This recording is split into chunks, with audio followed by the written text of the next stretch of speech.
Hello everybody, and welcome to another vlog with Peterson Family Farm / Peterson Farm Bros. That's right, we've got two YouTube channels. If you didn't know about the other one, we make music videos and other entertaining videos on our Peterson Farm Bros channel. In fact, we just released a music video called Some Cows, which is a parody of Some Girls that you should go check out right now if you haven't. That's on our Peterson Farm Bros channel.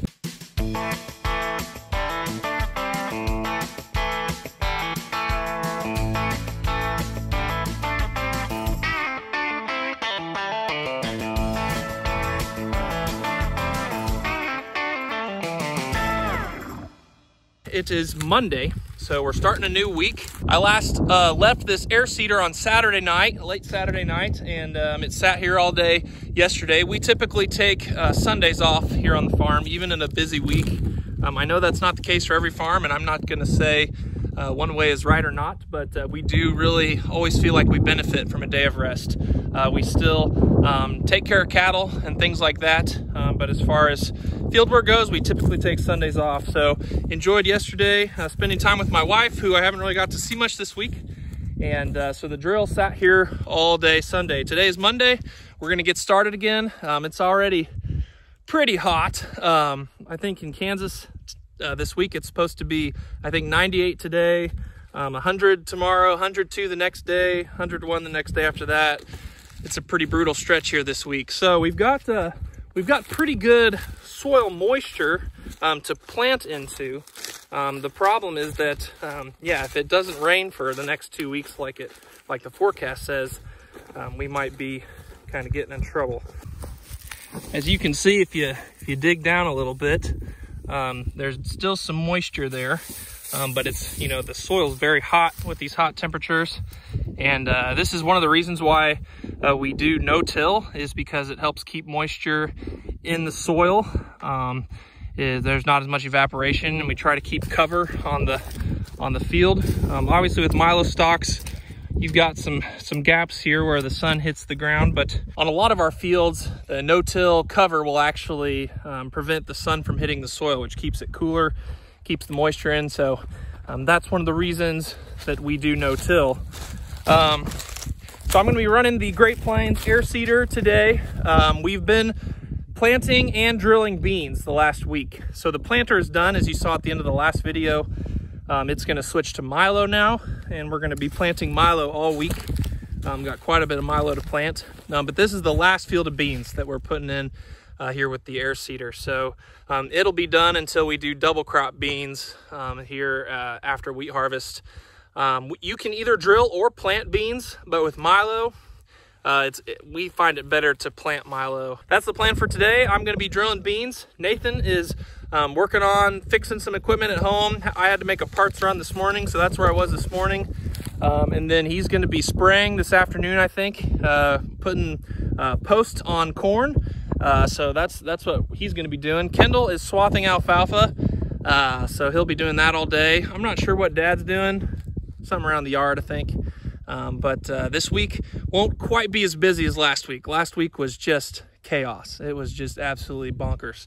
I think I worked close to 80 hours last week, which I know people work more than that on the farm, especially if they work 7 days a week. But 80 hours in 6 days was still a lot of hours to put in. I was pretty worn out by Saturday night. I slept a lot of yesterday, so that was good. So we're gonna go ahead and get started here. I'm gonna fly the drone for you guys so you can get a little aerial view of what I'm doing, and we'll see how the day goes.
We've got Nathan across the road planting our first field of milo. And then the neighbors over there. So we got 2 across the road. And me in the back. All right, just getting back to the alfalfa field. Did a bunch of swathing here on Saturday. Dad opened up the field, and then I swathed until it was time for chores on Saturday night. So right around the corner here, unless someone stole it, is the M7 and the DMC swather. There we go. Found it. So I left that in the shade there over the weekend. So this is first cutting, first year alfalfa. So it did not grow without any weeds. There's some weeds that will be in this hay. So alfalfa is actually a perennial crop, which means the same planted crop comes back year in and year out. So some alfalfa stands can last, you know, even like 7 years. So you want to get a good stand on year 1, because that affects your profitability on this field and these acres for several years down the road. There you see it in action. You can see I've got pretty good ground speed going, and these DMC mowers, they said they perform great at high speeds, so I can actually go a gear faster than this. So this is C5 going 9 miles an hour, and I've actually mowed in C6 going 11. Moving along there. Okay, so I thought I would get out and show you guys a ground level view here of the alfalfa.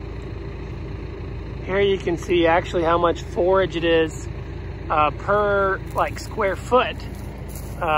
It's real thick, and all these leaves, like if you look at alfalfa compared to a lot of other plants, it's a very high percentage of a leaf, and the leaf is what you want to capture and get put up well at the right moisture. These leaves dry out super fast, and then the stems take a little bit longer to dry out.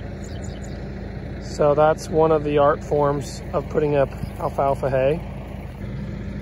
And then the alfalfa starts growing back basically the second that you chop it off. And so this is getting a little farther along bloom.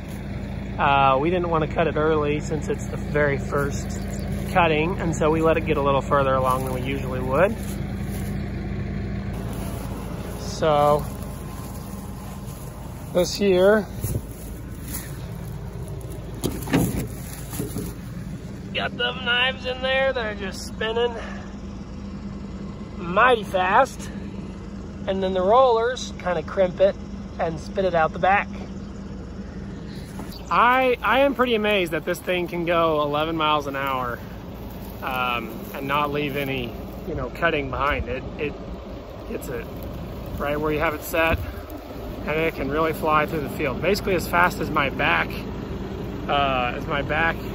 can take it, and my steering. So while I was down there looking at it up close, I was trying to think of the word they call alfalfa down under in Australia, and I couldn't think of it. But I just thought of it now. It's lucerne. So some people call this plant lucerne, which I think alfalfa is more fun to say. And then whenever something goes wrong, you can say, "I hate you, alfalfa," like in the Little Rascals. All finished with the alfalfa field and the little bit of brome that was over there. Headed back to the home place where I'm actually going to switch the M7 from the swather to the rake, and going to go rake some of the oats that we have put down in another small field. As you guys saw in the drone video, the wheat is getting pretty close to being ready to harvest. We're probably a week away, maybe 6 days. My guess is Thursday. I think Nathan and Kendall's guess was Friday or Saturday. So there, if you zoom in a little bit, there's still a little green. by the end of this week or the beginning of next week, we'll definitely be rolling with wheat harvest, especially because there's really not any chance of rain in the forecast. So it's supposed to be really hot and really dry. Well, just about done for this field on our last couple passes. We're farming right by our neighbors, the Watkins, home of the Watkins Christmas Tree Farm YouTube channel. There's Jeff out watering his garden. And their Christmas tree farm is right around the corner there. All right, over here, baling the oats that are left. Any oats that we didn't chop, we're gonna bale. So Dad's raking, and I'll be right behind him baling. Dad's getting most of the way done with this field here. I got a bale wrapping in there. That's 3 wraps. Pop it out.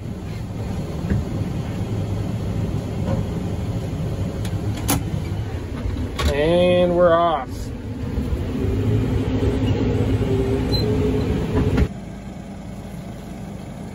All right, this field is done.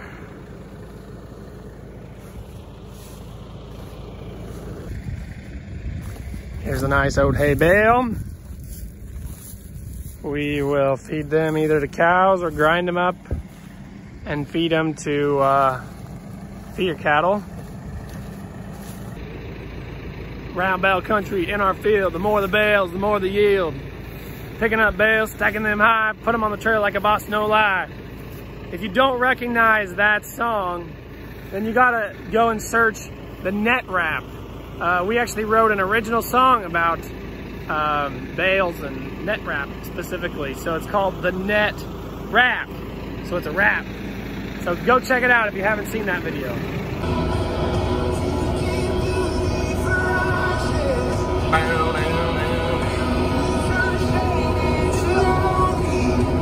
You're the only one who can. How's it going?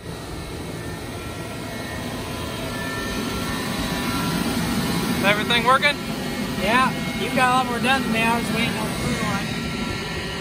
Yeah, I'm winning the race. Yeah. You got a full tank now, though. Will that get you the whole field? Not quite. No, it'll be about half. And I think even if I fill it totally full, I don't think I could done the whole field. So I figure that do half and then fill it in. Yeah, sounds good. Well, I guess we should get to planting. I guess so. How much you have left? Like 5 acres. Nice. How much? Are you going to go to north of the track? I was out in the field by the railroad track. Tractor. Yeah. The soil is black in some spots on that field. We have gotten stuck in that field, so that's not it's not like a... I planted around the wet spots. Also, I was planting Bruce's field the other day and I almost got stuck, and it would have been like the song come true. It's been crazy. Tractor stuck.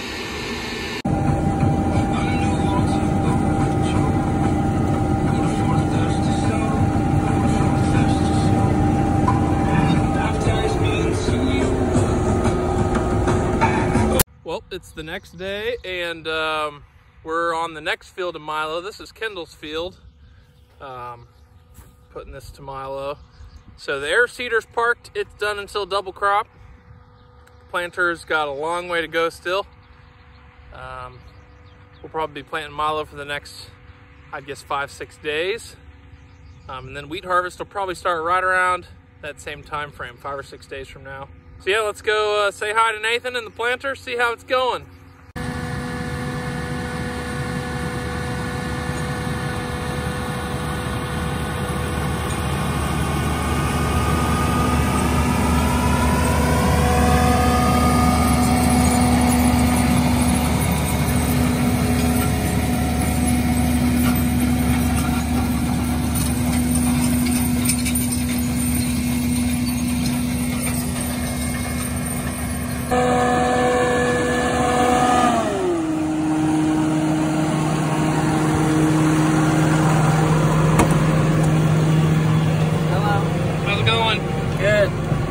have to put seed and fertilizer in, so I don't know if that's okay. Set your plan. We'll watch you do that. Okay.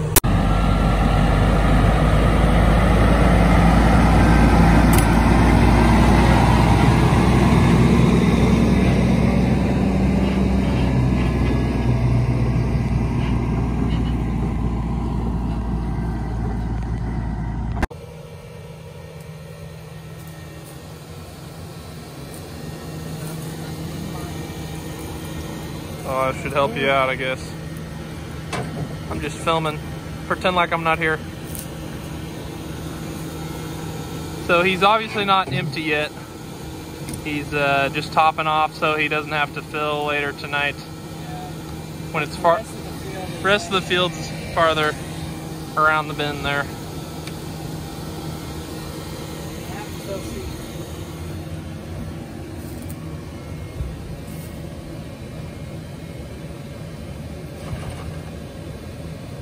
Strike one. Strike two. Oh, he didn't strike out.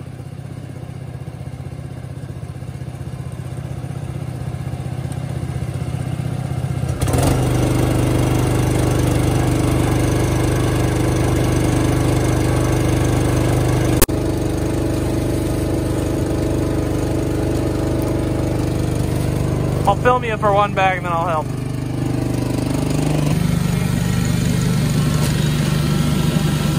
Up she goes. You want me to go lower down, or you're going to? All right, everybody. This is milo. This is grain sorghum.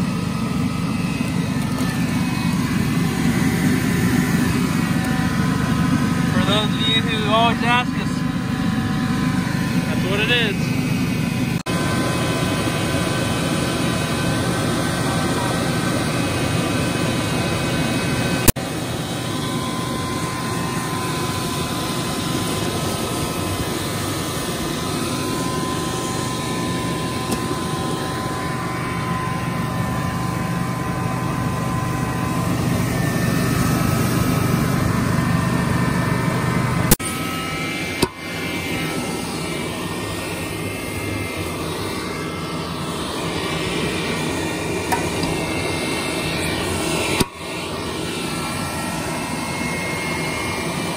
Alright, so everyone always asks what milo is. So what's milo? Milo is the amazing crop that is almost as cool as corn. It's like... It can be used for very similar things as corn. It's used in a lot of animal feed. It's a high carbohydrate crop. And the official term is grain sorghum. There's lots of different types of sorghum, but grain sorghum is what we are planting here. And it's what we call milo.